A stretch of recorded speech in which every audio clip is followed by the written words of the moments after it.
Hello students, आज की class में मैं दीपक कुमार आपका वेलकम करता हूँ। मैथमेटिक्स के क्लास 10th की एनसीईआरटी की बुक से जो हमने ये नई सीरीज़ शुरू की थी क्वाड्रेटिक इक्वेशन की, इसमें अब तक 2 क्लासेस को हम डिस्कस कर चुके हैं। पहली क्लास में हमने एक्सरसाइज 1.1 के इंट्रोडक्टरी पार्ट को देखा था। सेकेंड पार्ट में हमने एक्सरसाइज 1.1 जिसमें केवल 2 ही क्वेश्चंस थे उन्हें डिस्कस किया। अब हम इसके तीसरे पार्ट में आ चुके हैं। चैप्टर 4 का ये सेकंड पार्ट है। इसमें हम डिस्कस करेंगे जो हमारी एक्सरसाइज 4.2 होने वाली है उसके लिए जो इंट्रोडक्शन है उसको, और नेक्स्ट वीडियो में फिर हम डिस्कस करेंगे एक्सरसाइज 4.2 को। ठीक है।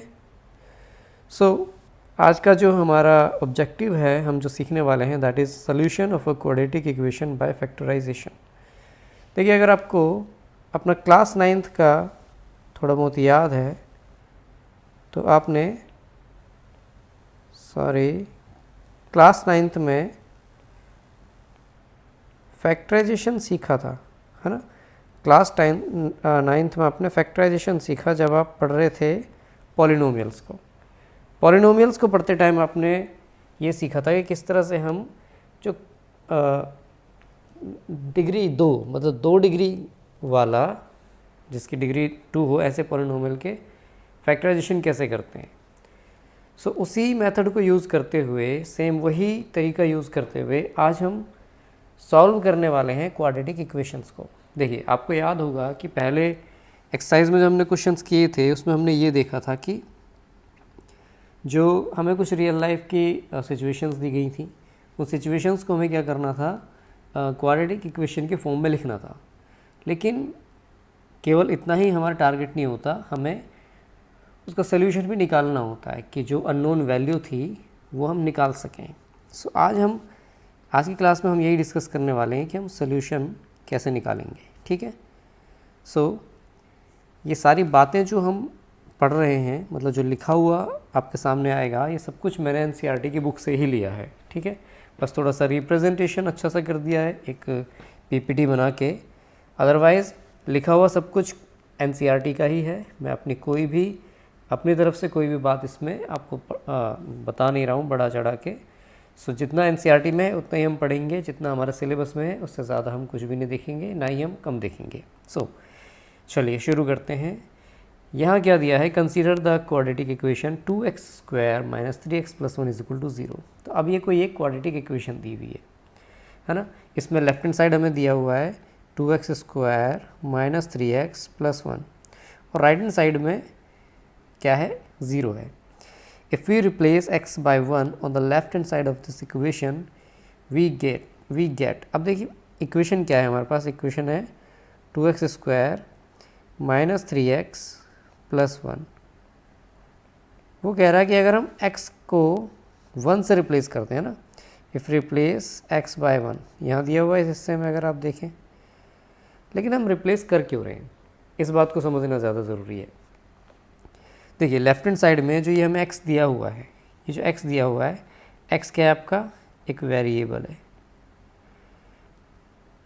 आपने 6th क्लास में पहली बार पढ़ना शुरू किया होगा कि 2 तरह की वैल्यूज़ होती हैं, एक तो वेरिएबल्स होते हैं और एक होते हैं कॉन्स्टेंट्स। ठीक है। अगर आप इनको ठीक से समझते हैं तो सीधी सी बात है, जो मैं आगे बताने वाला हूँ वो आपको समझ में आएगा, और अगर नहीं भी समझते हैं तो पहले हम इनको डिस्कस कर लेते हैं। देखिए, कांस्टेंट का मतलब होता है जिसकी वैल्यू चेंज नहीं होती है ना, जिसकी वैल्यू जो है चेंज नहीं होती, जो कांस्टेंट रहता है, मतलब बदलता नहीं है, नियत रहता है। जैसे एक वैल्यू है मेरे पास 10। अब आप मुझे बताइए 10 की वैल्यू कभी 9 भी हो सकती है क्या? अगर 10 दिया है तो इसका मतलब 10 हमेशा 10 ही रहेगा। अगर आपको 50 दिया है तो ये हमेशा क्या रहेगा, 50 ही रहेगा। अगर आपको 0 दिया है तो ये हमेशा 0 ही रहेगा। ये चेंज होने वाला नहीं है, ये चेंज नहीं होंगे ये वैल्यूज़। ठीक है। तो ये है कांस्टेंट वैल्यूज़। लेकिन जो वेरिएबल्स होते हैं, जो वेरिएबल टर्म है, जो वेरिएबल शब्द है, ये आया है शब्द वेरी से। वेरी का मतलब होता है डिफरेंट होना, अलग होना। ठीक है, वेरी करना। कहते हैं ना कि भाई वेरियस काइंड्स ऑफ कोई भी चीज़, तो वेरियस का मतलब विभिन्न, अलग अलग होना। तो इसे वेरिएबल इसलिए कहते हैं क्योंकि इसके अंदर एबिलिटी होती है वेरी करने की, यानी कि एक्स की वैल्यू हो सकता है कभी 1 आए, कभी 2 आए, कभी 3 आए, कभी 0 आए, कभी -5 आ जाए, कुछ भी एक्स की वैल्यू आ सकती है। तो इसलिए इन्हें क्या कहा जाता है, वेरिएबल कहा जाता है, यानी कि ये वेरी कर सकते हैं। ठीक है, तो इतना फ़िलहाल मैं मिटा देता हूँ। अब ज़रा इस बात को समझने की कोशिश करते हैं, जो इक्वेशन दी है मैं उसमें अब यहाँ पर x कोई वैल्यू है जिसमें यहाँ पे क्या किया गया है कि x का स्क्वायर किया गया, उसमें 2 से मल्टीप्लाई किया गया। तो x की कुछ ना कुछ तो वैल्यू होती होगी, मतलब इस कंडीशन में कुछ ना कुछ वैल्यू तो होगी। फिर x को 3 से मल्टीप्लाई किया गया और इस 2x स्क्वायर में से माइनस किया गया, इसमें ऐड करने पर आया 0। तो ऐसी x जो है एक अननोन वैल्यू है जो हमें फ़िलहाल नहीं मालूम है, लेकिन x की कोई एक वैल्यू ऐसी होगी जिसका स्क्वायर करके 2 से मल्टीप्लाई करें, उसमें से x का 3 टाइम्स यानी 3 गुना घटा दें और फिर 1 ऐड करें, तो ओवरऑल हमारे पास क्या आ जाता है, 0 आ जाता है।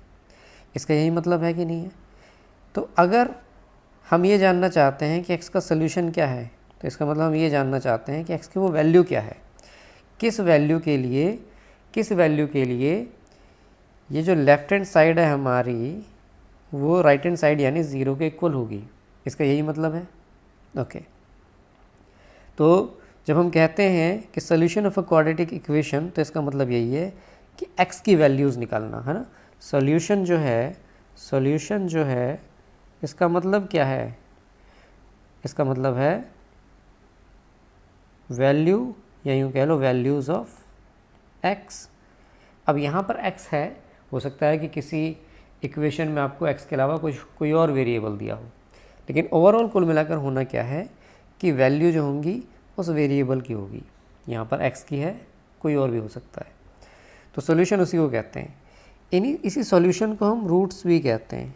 क्या कहते हैं? रूट्स। जो वैल्यूज़ ऑफ x होती है इन्हें हम क्या कहते हैं? रूट्स कहते हैं। आपको याद होगा कि जब पॉलिनोमियल्स में हम इस टर्म को पढ़ रहे थे तो हम इन्हें ज़ीरोज़ कहते थे। क्या कहते थे? ज़ीरोज़।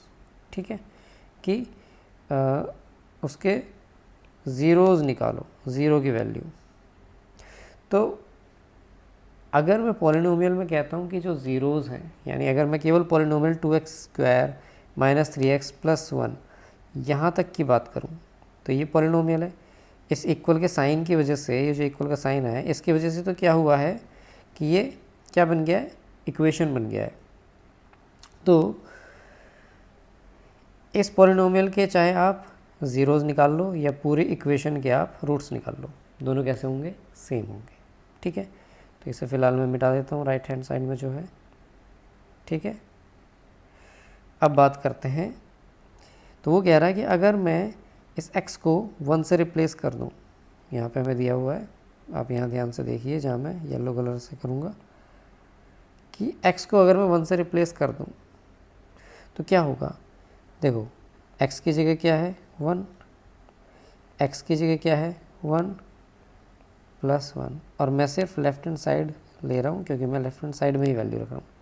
देखिए 1 का स्क्वायर तो 1 ही होता है, तो 2 1 is 2 minus 3 1 is 3 plus 1, positive positive add हो जाएंगे, -3 इज इक्वल टू 0, और यही क्या है हमारी राइट हैंड साइड।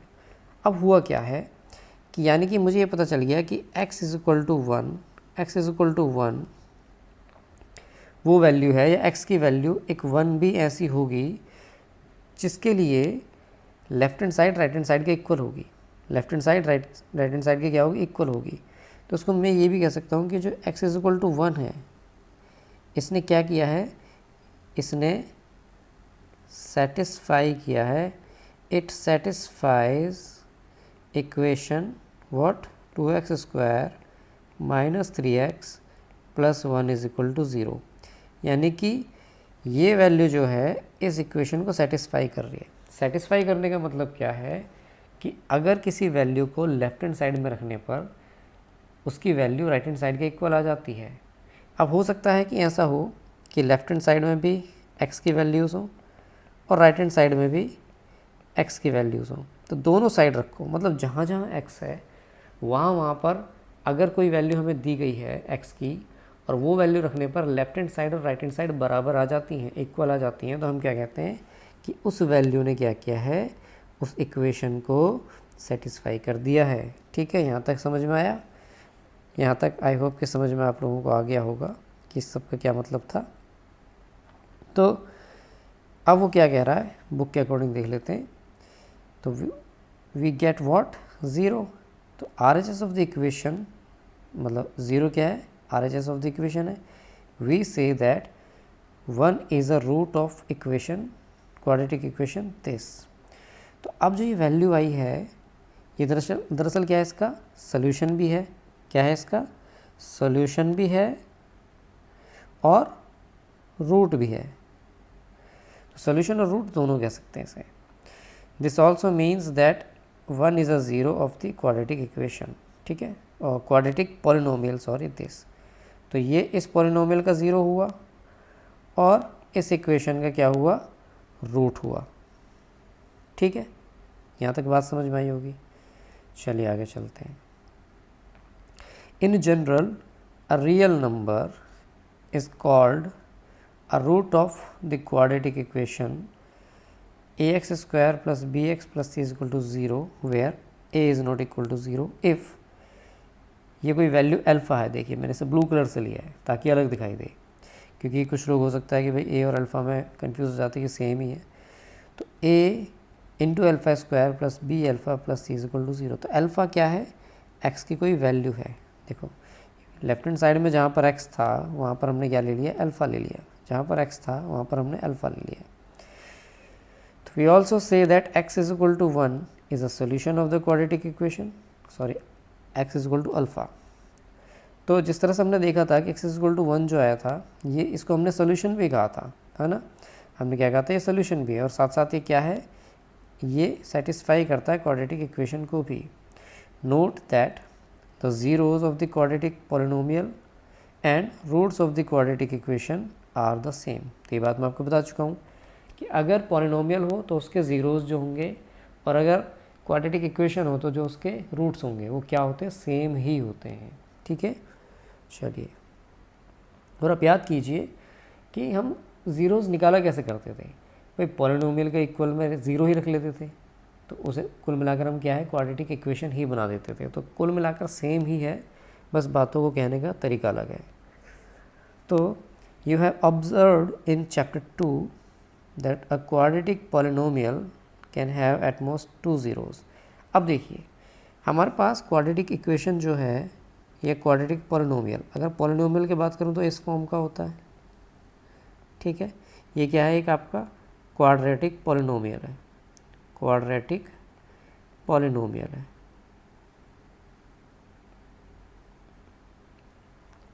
इसी में अगर इक्वल में ज़ीरो होता तो इक्वल के साइन की वजह से अब ये क्या हो जाएगा, क्वाड्रेटिक इक्वेशन कहलाएगा। ठीक है, अब ये क्या है, एक क्वाड्रेटिक इक्वेशन है। तो हमेशा ध्यान रखना, चाहे क्वाड्रेटिक इक्वेशन की बात करें चाहे पॉलिनोमियल की बात करें, जो मैक्सिमम पावर होती है उसे हम क्या कहते हैं, डिग्री कहते हैं। तो चाहे पॉलिनोमियल हो चाहे इक्वेशन हो, जो भी उसकी डिग्री रहेगी, डिग्री तो पॉलिनोमियल की होती है, तो जो डिग्री होती है उतने ही क्या होते हैं, पॉलिनोमियल के टर्म्स में कहूँ तो उतने ही उसके ज़ीरो होते हैं, और अगर मैं इक्वेशन के टर्म्स में कहूँ तो उतने ही उसके क्या होते हैं, रूट्स होते हैं। ठीक है, तो उतने ही उसके ज़ीरोज़ होंगे, और अगर मान लो यहाँ पे एक्स क्यूब होता, पावर यानी कि मैक्सिमम 3 होती, तो रूट्स भी 3 होते और उसके ज़ीरोज़ भी कितने होते, 3 होते। ठीक है, नंबर ऑफ़ ज़ीरोज़ की बात कर रहे हैं हम, उसकी वैल्यू कुछ और हो सकती है, हो सकता है कि 5 और 7 आ जाए, लेकिन रहेंगे कितने, 2।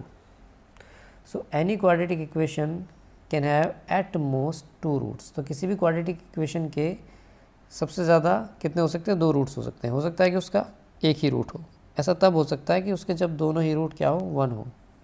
ऐसा भी हो सकता है कि भाई दोनों रूट सेम हो, तो उस कंडीशन में।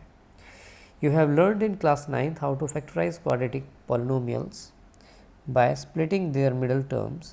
We shall use this knowledge for finding the roots of a quadratic equation. Let us see how. तो क्योंकि हम ऑलरेडी फैक्टराइजेशन 9th क्लास में सीख चुके हैं, लेकिन अगर मान लो आपको आता है कि फैक्टराइजेशन कैसे करना है तो वेल एंड गुड है, ये तो बहुत बढ़िया है, आपको ज़्यादा मेहनत करने की ज़रूरत नहीं है। नहीं भी आता है तो भी आज हम डिस्कस करेंगे कि हम जो फैक्टराइजेशन है वो कैसे करते हैं। और जो नई चीज़ होगी हमारे लिए वो ये होगी कि फैक्टराइजेशन करके हम सॉल्यूशन कैसे निकालेंगे क्वाड्रेटिक इक्वेशन का। तो देख लेते हैं कैसे हम ऐसा करेंगे। यहाँ पर हमारे पास 4 एग्जाम्पल हैं इस एक्सरसाइज से पहले, तो चारों एग्जाम्पल्स को डिस्कस करेंगे। चलिए, पहला एग्जाम्पल है, क्योंकि 2 एग्जाम्पल हम इस चैप्टर में पहले कर चुके हैं 1.1 से पहले, तो एग्जाम्पल नंबर 3 हमारा हो जाता है। क्या कह रहा है? Find the roots of this equation, the equation 2x² - 5x + 3 = 0 by factorization. तो क्या इक्वेशन दी है हमें? 2x² - 5x + 3 = what? 0। अब देखिए, सबसे पहले हमें करना क्या है। देखिए, आप स्टेप्स को अगर याद रखेंगे तो आपके लिए काम कैसा हो जाएगा? आसान हो जाएगा। तो आपको क्या करना है, ये जो कांस्टेंट है 3 और जो x² का कोफिशिएंट है 2, सबसे पहले इनको मल्टीप्लाई करना है। ध्यान रखना है कि along with the sign multiply करना। देखो, 3 पॉजिटिव था तो यहाँ पॉजिटिव रखा गया, 2 भी पॉजिटिव है तो यहाँ पॉजिटिव ही रखा गया है। तो 2 3 = 6। अब ऐसा भी हो सकता था कि भाई आपके पास -2 और प्लस का 3 होता, या 3 और माइनस का 2 होता। ये भी हो सकता था कि माइनस का, ये तो सेम ही कर दिया, फिर से लिखता हूँ इसे। ये हो सकता था कि आपके पास 2 और माइनस का 3 होता। ये हो सकता है कि दोनों ही निगेटिव होते। देखो, यही 4 कंडीशन पॉसिबल है, या तो दोनों पॉजिटिव हो, या उनमें से पहला या दूसरा निगेटिव हो, या फिर दोनों निगेटिव हो। यही पॉसिबल है, इसके अलावा तो और कोई पॉसिबिलिटी नहीं है। तो इस कंडीशन में क्या आएगा? -6 आएगा, इस कंडीशन में -6 आएगा, इस कंडीशन में माइनस माइनस हो जाएगा प्लस, और 2 3 ज़ार आ जाएगा 6। तो मैं देख पा रहा हूँ कि 2 कंडीशन में हमारे पास पॉजिटिव वैल्यू आ रही है और 2 कंडीशन में हमारे पास निगेटिव वैल्यू आ रही है। तो ध्यान रखना है कि अगर पॉजिटिव आए तो जो बीच की वैल्यू आएगी वो ऐड करने पे आएगी। अगर ये मल्टीप्लिकेशन में जो आया है वो पॉजिटिव आया है तो जो बीच की वैल्यू 5 है वो ऐड करने पे आएगी। और अगर ये निगेटिव आता है, जैसे कि यहाँ -6 आया, तो फिर वो सबट्रैक्ट करने पे आएगी बीच वाली वैल्यू -5। सपोज दैट जैसे 2 और 3 मल्टीप्लाई करके क्या आ रहा है? 6 आ रहा है। मान लो ये -2 और 3 होता तो -6 आता, और लाना क्या है हमें? 5। यानी कि 2 और 3 के ऐसे फैक्टर करने हैं, यानी 6 के ऐसे फैक्टर करने हैं जो इस कंडीशन में ऐड करने पर क्या आ जाए? 5 आ जाए माइनस का, और इस कंडीशन में सबट्रैक्ट करने पर क्या आ जाए? माइनस का 5 आ जाए। तो यहाँ पे क्या हो जाता है? 2 3 = 6। अच्छा, क्योंकि माइनस का 5 आ रहा है तो इसका मतलब दोनों ही निगेटिव होंगे। ठीक है, ठीक से लिख देता हूँ इसे मैं। देखो, किन्हीं 2 नंबर को ऐड करने पर माइनस का 5 आ रहा है तो सीधी सी बात है वो दोनों ही कैसे होंगे? निगेटिव होंगे। सबट्रैक्ट करने पर अगर आ रहा है तो इसका मतलब माइनस का 6 होगा और प्लस का 1 होगा। तो 6 1 = 6 हो गया, 6 1 = 6 हो गया, और इन्हें जब ऐड करोगे तो कितना आएगा? -5 आएगा। तो कहने का मतलब ये है कि हम क्या किया करते थे, इस सारे को डिलीट अगर मैं कर दूँ, एक सेकेंड, इतना डिलीट नहीं करना है, इस सब को डिलीट कर देते हैं। तो हम क्या करते थे, अगर ये बात जो मैंने अभी बताई है ये समझ में नहीं आई तो एक काम आप कर सकते हो कि वीडियो को आप दोबारा से प्ले करके देख लो, ठीक है ना। तो दोबारा से प्ले करके देखोगे, जब तक समझ नहीं आता 1-2 बार देख लोगे तो देखो कॉन्सेप्ट आपका क्लियर हो जाएगा। इतनी बड़ी बात नहीं है कि इससे मैं काफ़ी देर तक इसी पे मैं ऐसा डिस्कस करूं, ऑलरेडी वीडियोस काफ़ी लंबी हो जाती हैं। तो ज़रा देखो, इन दोनों को मल्टीप्लाई करके जो भी आएगा, जैसे कि यहाँ पे +6 आया है, तो इसे क्योंकि पॉजिटिव आया है तो अब आपको ऐड करना है, और ऐड करके यानी कि 6 के ऐसे फैक्टर करने हैं, 6 के ऐसे फैक्टर करने हैं जिन्हें मल्टीप्लाई करके तो सीधी सी बात है 6 आएगा। में फैक्टर का मतलब ये होता है कि जिन्हें मल्टीप्लाई करके दिया हुआ नंबर आ जाए। तो ऐसे 2 नंबर जिन्हें मल्टीप्लाई करके तो 6 आता हो, +6 आता हो, लेकिन ऐड करने पर, क्योंकि ये पॉजिटिव आया था, ऐड करने पर क्या है? -5। तो ये है आपके -2 और -3, ये आपके -2 और -3। देखो, -2 की जब आप -3 में मल्टीप्लाई करोगे तो माइनस माइनस प्लस, और 2 3 6, तो ये तो 6 आ गया। और जब आप इन्हें ऐड करोगे तो -3 और प्लस माइनस माइनस हो गया तो आ जाएगा -5, तो बीच वाला आ गया -5 और मल्टीप्लाई करके 6 आ गया, जो 2 और 3 को मल्टीप्लाई करके आया था। ठीक है, तो इसका मतलब हमें -2 और -3 लेना है यहाँ पे।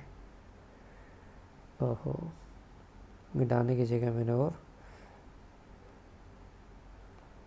गड़बड़ कर दी, चलो कोई नहीं। तो अब देखते हैं आगे क्या होगा।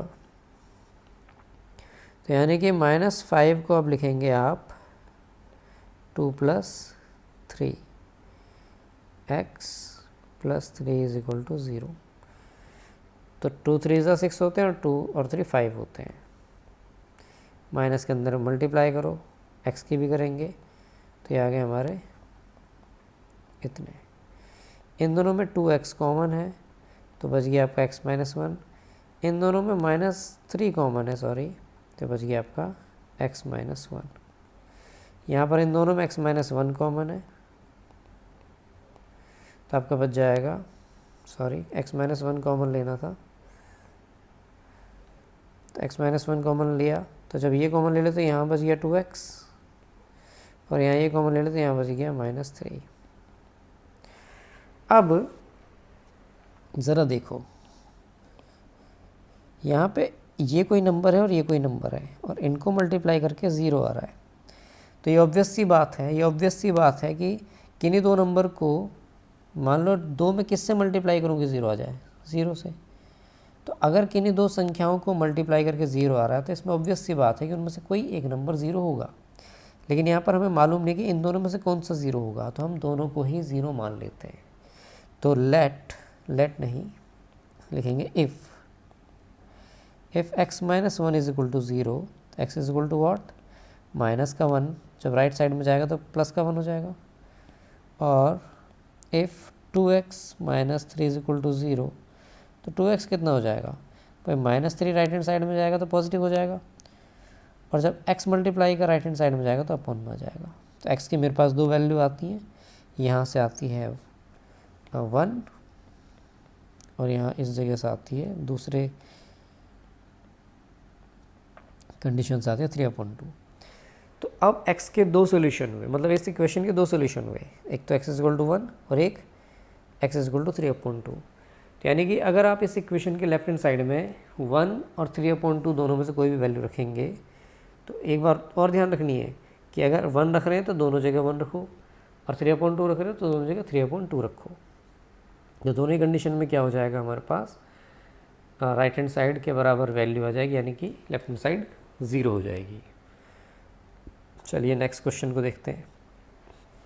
अब देखो, जो कुछ मैं पहले डिस्कस कर चुका हूँ, अब उसे अगर आप भूल रहे हो तो वीडियो को पीछे ले जाकर फिर से दोबारा से देखो, क्योंकि अब मैं सिर्फ सोल्यूशन करूँगा सवालों के। तो देखो ज़रा, यहाँ सबसे पहले हमने क्या करना है, इन दोनों को मल्टीप्लाई करना है। अब देखो ज़रा, 6 पॉजिटिव था लेकिन 2 निगेटिव था, तो जो मल्टीप्लाई करके आएगा वो निगेटिव होगा, 12। तो हमें मल्टीप्लाई करके तो 12 लाना है निगेटिव, लेकिन जो बीच की वैल्यू है ना -1, देखो अगर -x दिया है तो इसका मतलब x की मल्टीप्लिकेशन में -1 है, क्योंकि -1 के जब x में मल्टीप्लाई करोगे तभी x1 = x और नेगेटिव x आएगा। तो आपको सब्ट्रैक्ट करके क्या लाना है, -1 सब्ट्रैक्ट करके, यानी कि 2 नंबर ऐसे लेने हैं, a और b 2 ऐसे लेने हैं जिनको जब आप मल्टीप्लाई करते हो तो आपका -12 आए, लेकिन जब आप बड़े में से छोटे को घटाते हो तो -1 आए। ठीक है, तो ऐसे 2 नंबर हो सकते हैं, 4 3 = 12। देखो 4 3 12 होते हैं, लेकिन अगर आप 3 में से 4 घटाएंगे तभी तो -1 आएगा, यानी कि आपका 4 निगेटिव होगा। ऑब्वियस सी बात है कि अगर किन्हीं 2 नंबर को ऐड करने पर या घटाने पर माइनस का बचता है नंबर, तो माइनस का तभी बचेगा जब माइनस का बड़ा होगा। तो अगर माइनस का बच रहा है तो आप बड़ा वाला माइनस का ले लो, और अगर मान लो ये जो बीच का नंबर था -1 की जगह 1 होता, तो फिर आप बड़ा पॉजिटिव लोगे, छोटा माइनस का आएगा, क्योंकि घटा रहे हो तो एक प्लस का और एक माइनस का तो होगा ही होगा, क्योंकि अगर दोनों प्लस के होते तो जुड़ जाते और दोनों माइनस के होते तो भी जुड़ जाते। ठीक है, तो 4 3 से 12 आएगा, तो ये आ गया आपका 6x² minus 4x plus 3x minus 2 is equal to 0। इन दोनों में से 2x कॉमन ले लेंगे तो आ जाएगा 3x माइनस 2। इन दोनों में कुछ कॉमन नहीं दिख रहा, तो इसका मतलब 1 कॉमन होगा, ये आ जाएगा 3x minus 2 is equal to 0। 3x minus 2 यहाँ भी है, यहाँ भी है, तो 3x माइनस 2 कॉमन ले लो, तो यहाँ बच जाएगा 2x और यहाँ बच जाएगा 1। अब देखो, if 3x minus 2 is equal to 0, तो 3x is equal to what, minus का पॉजिटिव हो जाएगा, और x is equal to what, 2/3। If 2x plus 1 is equal to 0, तो 2x is equal to what, minus 1, and x is equal to what, minus 1/2। Therefore x is equal to, एक value तो है 2/3 और एक value है minus 1/2। तो ये आपका सॉल्यूशंस है, ठीक है, ये आपके आंसर्स हो गए। चलें आगे। नेक्स्ट एग्जांपल में हमें इसे सॉल्व करना है। अब देखो यहाँ पे क्या हुआ, हमें दे दिया 3x² minus 2√6x plus 2 is equal to 0। अब जहाँ हमें रूट दिखाई दिया वहाँ हम घबरा जाते हैं, हमें लगता है कि सवाल बहुत ही हार्ड है, मुश्किल है, लेकिन ऐसा नहीं है। देखिए, सबसे पहले हमने क्या करना है, 3 और 2 को मल्टीप्लाई करना है, तो 3 2 से कितना आ जाएंगे आपके, 6 आ जाएंगे कि नहीं आ जाएंगे। यहाँ तक क्लियर है। चलिए, अब माइनस 2√6 है, तो देखो अगर ये पॉजिटिव आया तो सीधी सी बात है आप ऐड करके लाओगे ये वाली वैल्यू, और देखो ये निगेटिव आया है और आप ऐड कर रहे हो, तो देखो ऐड करके निगेटिव तभी आता है जब आप निगेटिव में निगेटिव ऐड करो। -1 में जब आप -1 ऐड करोगे तो ही -2 आएगा ना। अब अगर आप 1 में 1 ऐड करोगे तो 2 आएगा पॉजिटिव, तो इसका मतलब दोनों ही वैल्यू कैसी होंगी, निगेटिव होंगी, तभी ये निगेटिव आया है 2√6।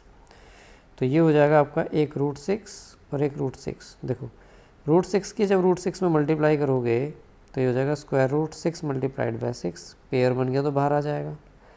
और जब √6 में √6 को ऐड करोगे तो कितना आ जाएगा आपका, √6। लेकिन क्योंकि ये निगेटिव आ रहा है तो इसका मतलब ये वाला भी निगेटिव होगा और ये वाला भी निगेटिव होगा। तो कैसे करेंगे, 3x² minus √6x minus √6x plus 2 is equal to 0। अब यहाँ तक वाला पार्ट जो था वो तो आसान था, असली काम है यहाँ कि इसके बाद हम इसे कॉमन कैसे लेंगे। तो मुझे एक बात बताओ, अगर आपको ये वैल्यू दी हो तो आप क्या लिखोगे, 3 लिखोगे।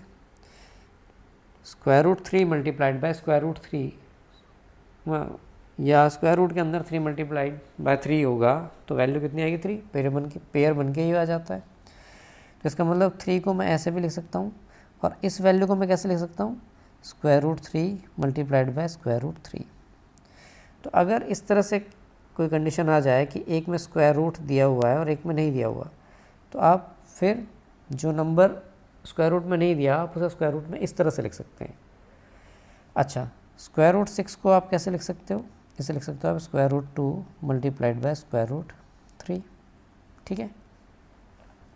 और जो आपकी वैल्यू ये 2 है तो इसे कैसे लिखोगे खुद बताओ। जिस 3 को लिखा था √2 मल्टीप्लाइड बाय √2, तो एक वैल्यू ये यूज़ करेंगे हम, एक वैल्यू ये यूज़ करेंगे और एक वैल्यू करेंगे हम ये यूज़, ठीक है ना, यानी कि ये वाली। तो 3 को लिखो √3 मल्टीप्लाइड बाय √3, बच गया क्या, x²। √6 को लिखेंगे हम √2 मल्टीप्लाइड बाय √6 इंटू x, ऐसे इस वाले को लिखेंगे, और ये 6 नहीं आएगा, 3 आएगा इंटू x, और 2 को लिखेंगे हम √2 multiplied by √2 is equal to 0। अब इस वाले में और इस वाले में देखो कॉमन क्या है, √3 और x, तो √3x कॉमन ले लो। तो पहले में क्या बच जाएगा, √3x, दूसरे में इतना तो कॉमन ले लो तो बचेगा √2। फिर आपका आ गया ये, एक सेकेंड, √2 यहाँ भी है, √2 यहाँ भी है, तो माइनस का √2 कॉमन ले लो। अब माइनस में से माइनस कॉमन लिया तो प्लस बचेगा, इधर प्लस में से माइनस लिया तो आपका माइनस बचेगा, तो ये आ गया √2। अब ये यहाँ भी है और यहाँ भी है, तो √3x माइनस √2, तो बच के क्या, √3x माइनस √2, यहाँ पे x भी है, तो सेम आ गया। तो यानी कि ये है √3x माइनस √2। इफ़ ये वैल्यू ज़ीरो है तो x कितना आ जाएगा, √3x इक्वल टू हो जाएगा √2, और इसको लिख सकते हैं हम x इक्वल टू √2 अपॉन √3, और इसे ऐसे भी लिख सकते हैं ये, और यही वैल्यू आपकी यहाँ से आएगी क्योंकि दोनों सेम है, तो आपका दूसरी वैल्यू भी क्या आ जाएगी, ये। ठीक है, तो x की दो वैल्यू हुई √2/3 और √2/3। सवाल थोड़ा सा अच्छा था, अच्छे से मतलब है थोड़ा सा इसका डिफ़िकल्टी लेवल ठीक था, आसान तो नहीं कह सकते। तो इस सवाल को एक दो बार आप प्रैक्टिस भी कीजिए, एक दो बार आप वीडियो को देख लीजिए, तो आई होप कि आपका क्लियर हो जाएगा। चलते हैं नेक्स्ट क्वेश्चन पे। अब देखिए क्या दिया है, find the dimensions of the prayer hall discussed in section 4.1। जब चैप्टर शुरू ही हुआ था तो उसमें एक डिस्कशन में एक कंडीशन दी गई थी। इंट्रोडक्शन में तो मैंने उसे डिस्कस नहीं किया था, और तब मुझे ये याद भी नहीं था कि ये आगे एग्जाम्पल 6 में पूछा भी जाएगा, अदरवाइज़ मैं डिस्कस कर लेता, पर चलो कोई बात नहीं, वहाँ छूट गया है, अब दोबारा से कर लेते हैं। तो वो कह रहा है कि सेक्शन 4.1 में जो आपको प्रेयर हॉल के बारे में बात की गई थी उसका हमें क्या निकालना है, डायमेंशंस निकालनी है, यानी कि लेंथ और विड्थ निकालनी है। तो इसमें इसे आप ध्यान से पढ़ लेना, मैंने एनसीईआरटी का स्क्रीनशॉट लेके आपके लिए इसमें डाल दिया। इसमें दिया हुआ है कि suppose a charity trust decides to build a prayer hall having a carpet of area this 300 square meter, its length one more than twice its breadth। तो इसकी जो लेंथ है उसके ब्रेथ के दुगने से क्या है, एक ज़्यादा है। तो यहाँ पे अगर मान लिया उसकी ब्रेथ x है तो उसकी लेंथ कितनी हो जाएगी, 2x + 1। भाई x का दुगना होगा 2x, और वो दुगने से एक ज़्यादा है। और एरिया क्या होता है, L × B। एरिया क्या होता है, कलर चेंज कर लेते हैं, एरिया होता है आपका L × B। तो L इतना था, B इतना था, तो ये आया, और उसके हिसाब से एरिया इतना है, तो इसका मतलब ये वैल्यू सेम होनी चाहिए। अब राइट हैंड साइड को लेफ्ट हैंड साइड में लिया है, तो 2x² + x - 300 = 0, ये आपकी इक्वेशन बन गई। वो कह रहा है कि इसे हमें क्या करना है, सॉल्व करना है। तो चलिए सॉल्व कर लेते हैं। क्या इक्वेशन थी हमारे पास, 2x² + x - 300 = 0। ठीक है, अब क्या करना है हमने, अब सबसे पहले हम इस 2 और इस -300 की मल्टीप्लाई करेंगे। तो 2 के जब आप -300 में मल्टीप्लाई करोगे तो माइनस प्लस माइनस, और 300 2 = 600, ये आ जाएगा। बीच में आपका क्या आया है, 1, बीच में क्या है आपका 1। अब वो इसका मतलब ये है कि आपको दो ऐसी वैल्यू लेनी है जिन्हें मल्टीप्लाई करके तो आपका माइनस का 600 आए। अब क्योंकि ये 600 निगेटिव है तो बीच की वैल्यू जो 1 है वो कैसे आएगी, सब्ट्रैक्ट करके आएगी। कैसे आएगी, सब्ट्रैक्ट करके, यानी कि घटा के। तो 600 के फैक्टर कर। अब देखो ये अब से पहले जितनी भी कंडीशन आई थी वो कैसी थी, नॉर्मल थी, हम आसानी से वैल्यूज़ को निकाल रहे थे। लेकिन मान लो अगर आपको वैल्यूज़ निकालने में प्रॉब्लम होती है तो आप क्या कर सकते हो, 600 क्या प्राइम फैक्टर कर लो। ठीक है, तो प्राइम फैक्टर कैसे करेंगे, ऐसे करते थे प्राइम फैक्टर।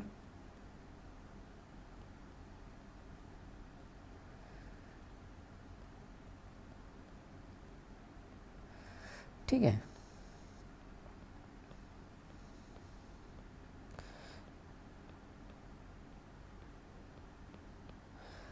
अब आप क्या कर सकते हैं, कि इसमें चेक कर सकते हैं कि ऐसी कौन सी वैल्यू होंगी जो इनसे निकल सकते हैं। जैसे मैं सीधा आपको डायरेक्ट ही बता देता हूँ कि इसमें हम यूज़ क्या करने वाले हैं।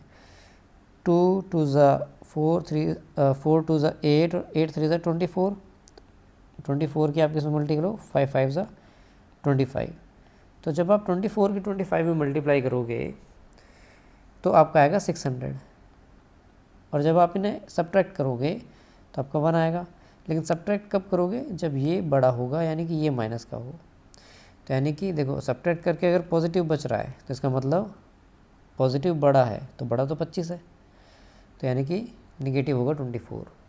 तो अब इन दोनों की मल्टीप्लाई जब हम करेंगे तो -600 आएगा, और जब इन्हें हम सब्ट्रैक्ट करेंगे तो 1 आएगा। तो ये हो जाएगा आपका 2x² plus 25x minus 24x minus 300 is equal to 0। इन दोनों में कॉमन क्या है, x, तो आपका बचा 2x प्लस 25। इन दोनों में कॉमन क्या है, 24 माइनस का, तो बचा x प्लस, सॉरी इसमें 12 कॉमन आएगा, 24 नहीं आएगा, 12 कॉमन आएगा। 324 के टेबल में आता ही नहीं है। तो 2x प्लस 25, 2x प्लस 25 यहाँ भी है, तो कॉमन ले लो, तो बच गया आपका x माइनस 12। जब आप इन्हें सॉल्व करोगे तो यहाँ से आपका आ जाएगा x इज इक्वल टू -25/2, और यहाँ से आ जाएगा आपका 12। तो यही आपका क्या है, सोल्यूशन है। इस पार्ट की आपको प्रैक्टिस करनी है कि मान लो अगर आपको फैक्टर करने नहीं आते हैं तो आप इस तरह से निकाल भी सकते हो। ठीक है, so this was all for this class. आज की क्लास में इतना ही था। कोई बात अगर आपको समझ में नहीं आई है, कोई डाउट रह गया है, तो आप कमेंट सेक्शन में बिल्कुल पूछ सकते हैं। अगर आपको ये वीडियो पसंद आई है तो बिल्कुल आप इसे लाइक करना ना भूलें, और जो अपने दोस्त हैं जो आप ही की क्लास में पढ़ रहे हैं उनके साथ आप इसे शेयर कर सकते हैं ताकि उनको भी इससे फ़ायदा हो सके। और अपने दोस्तों से कहिए कि इस चैनल को सब्सक्राइब करें ताकि भाई हमें भी सपोर्ट मिले, हमें मोटिवेशन मिलेगा, तो हम और ज़्यादा कंटेंट आपके लिए और ज़्यादा मेहनत करके बनाएंगे। इस चैनल पे ये कोशिश की जाएगी, अब तक तो जैसा भी रहा, लेकिन अब ये कोशिश की जाएगी कि आगे से हम पूरा का पूरा सिलेबस पहले 10th क्लास से कंप्लीट करेंगे, कोशिश करेंगे अगर टाइम लगेगा तो 9th का भी हम साथ में लेके चलेंगे, और उसके बाद फिर जैसे ही मैथ्स हमारा कंप्लीट हो जाता है तो फिर हम दोनों ही क्लासेस के साइंस भी इसमें कवर करेंगे। So thanks for watching and take care.